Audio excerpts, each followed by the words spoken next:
अहिले चाहिँ म यहाँको कन्नड आएर पनि अन्त थली रुमतिर फर्किँदैछु। बिहान त्यस्तै 8-9 बजे आएको। अहिलेसम्म अहिले बेलुकाको लगभग 5-6 बजिसकेको छ भने चाहिँ म अहिले फर्किँदैछु रुमतिर।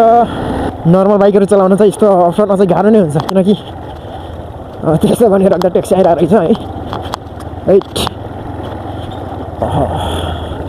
यो बाटो पनि अब छिटो भन्ला जस्तो चाहिँ लागेन मलाई, किनकि यो बाटोमा लगभग 5-6 महिना भइसक्यो यो बाटो हिँडेको।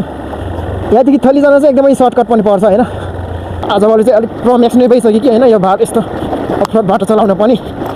फर्स्ट टाइममा चाहिँ यस्तो बाटोहरू चलाउन चाहिँ लास्ट गाह्रो हुन्छ गाइजहरू। हेलो एभ्रिवान, अहिले चाहिँ म यहाँ आइसकेको छु यो ढाडामा। अनि तपाईँहरू पछाडिको मेरो तपाईँहरू देख्न सक्नुहुन्छ एकदमै बबाल। म जुमिङ पनि गरेर देखाइदिन्छु।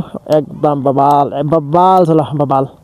यस्तो दामी सनसेट देखिरहेको छन् गाइजहरू। ल सनसेट हेर्नलाई यस्तो यहाँको वरिपरिको वातावरण भनेको अति फ्रेस छन् गाइजहरू। ल चोर बाटो हिँड्ने गरेको छु होइन। अब अलिकति सर्टकट पनि हो नि, अब जे हो नि, यात्रा गर्ने क्रममा चाहिँ कहिलेकाहीँ जे पनि हुनसक्छ। त्यही भएर एकछिन यहाँ सनसेट हेर्नलाई चाहिँ यो तल जस आएको हो। अब जानु पर्ने चाहिँ यहाँदेखि माथि।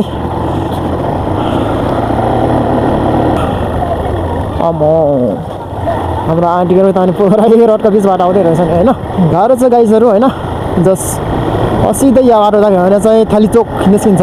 बाइक रन्काउन चाहिँ मजा हुन्छ, तर यस्तो सागिरो बाटोमा चाहिँ अलिक विचार गरेर रन्काउनु पर्छ गाइजहरू है। चाहिँ म थली चोक आइसक्यो र तपाईँहरू यहाँ गाडीको ठुलो बन्द देख्न सक्नुहुन्छ। चाहिँ नगरपालिका बन्द हो।